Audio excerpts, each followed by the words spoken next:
Hi guys, welcome again to another episode of Auntie Tobi Talks. Thank you for always sticking by, and I love to always hear from you. I was reading your comments. God, guys, you make me extremely happy that I feel like I should be doing this like every day. Thank you. I want to say thank you so much for being amazing, and I promise that I will keep, delivering as expected, right? So without wasting so much time, please don't forget to share this video. If you haven't subscribed, please subscribe. Thank you guys for being awesome again. Okay, going into today's topic, like I have like two main things to talk about today. Two main things. The first one is sex related, and the second one is relationship related, but I'll find a way to bring them together like a collabo. All right, so I want to talk about missionary. Yes, there's been a lot of misconception about missionary, and I wonder, why do people think that missionary is boring though? Like, I was gisting with a few friends one time, and then they said, who does missionary these days? I'm like, like missionary, ke? Why won't you like missionary? It's because you are doing the old school type of missionary, like somebody, the girl just lays down and then the man stays on top and then he's the one doing the work. Girl, you need to spice it up. Missionary actually has to be one of the best ways of enjoying sex. I'll break it down to you. So a woman's G-spot is actually directly behind her clitoris, right? So if the man lays down on top of the woman and he penetrates from the top, right, the way the penis is curved into the vaginal wall actually hits directly, like it brushes directly on the G-spot, which makes it extremely enjoyable. Now, where I have issues with missionary is because our female, my gender, usually just lay down and leave the man to do the work. Don't do that. You need to actually do some movements, and I'm sure my men would agree with me. While the man is hitting it from the top, you are also supporting from below, like it's rhythmic. As he's bringing it in, you are accepting it. That's how it is. It's coming, you are accepting it. It's coming in, you are accepting it. And as you can actually even put some, jazz or spice it up as you are moving. Twist your waist, rub on it, twist your waist, rub on it. Don't just make it go in and out, twist, rub like that. And there are still other tips, right? If you really want to know more tips about missionary, ask your girl, I will give you. There is a particular one that I tell women to do. When the man is going in, squeeze it in. The way you squeeze in, the way you, when you are pressed and you want to pee, when you're trying to pee, that's way we always hold in our pee. I'm talking to the ladies this time. The way we always hold in our pee, that we don't allow it put pressure on us like it wants to come out.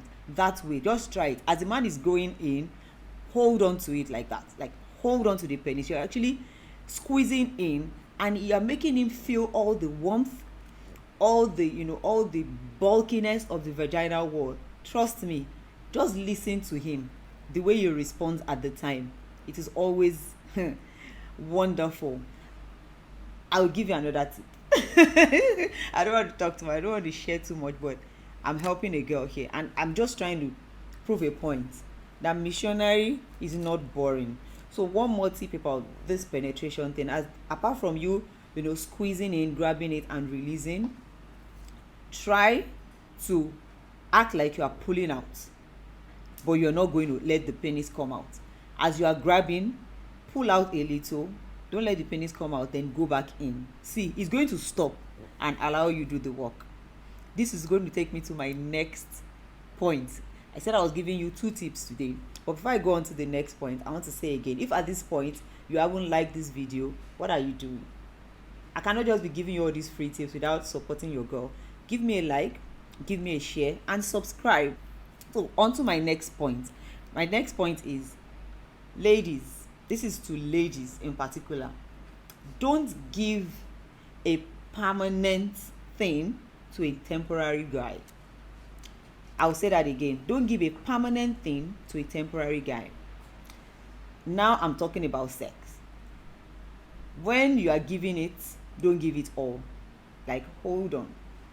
There are some guys that don't deserve it all. Do it small. Pace yourself. In fact, it even makes the relationship more interesting when you don't throw in all your cards. Let me not beat around the bush. You're dating a guy, you're not sure if this guy is serious about you, or it's just a fling, or it's just a moment thing. Don't give all the action, just be throwing it in small. I'm not saying you should not do. Is fun, enjoy yourself, but don't give it all. You can just save some action. Save it for the permanent guy. Don't give this guy everything, because if it goes south and you have given the guy all your card, you'll be at a loss. But imagine this: every time you are in bed with your guy, every time you're having sex with your guy, it is one new trick or another. The one he enjoyed last time will be different from the one he's enjoying this time. Do you know how much he will crave you? Like, each time is a new dose, and then you can even increase it as it goes. Imagine this time is missionary, and then you're not doing so much, you're just responding, and then the next time you do the whole grabbing tight thing, and then you pull in and all.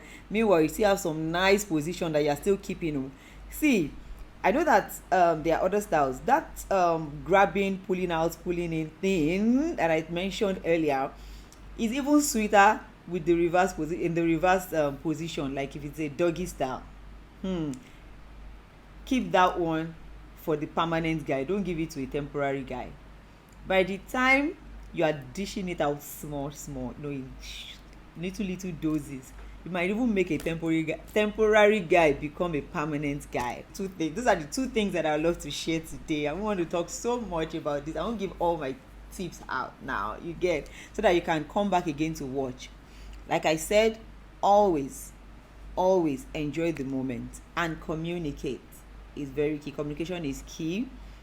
We've talked about communication before. If you haven't seen any of our videos, please feel free to go into my channel and see all the videos where we have shared so many. We've talked about orgasm, we've talked about penetration, we've talked about communication, we've talked about so many things pertaining to sexuality and sex activities generally. If you've been watching the season 3 since the beginning of the year, I promised in the first episode of season 3 that we would get to the sexuality part. Now we have started the second quarter, and we would keep it up from now. And in the next episode, we'll try and come in with a guest so you can spice this up a little bit. Thank you so much for always listening, and I'm sure you have learned one thing today. Please drop your comments, and don't forget, you can reach out to me, drop a message. If you have a topic you want me to talk about, please leave it in a comment or send a message to me directly. I would respond. Till we meet again, thank you so much. It's Auntie Tobi.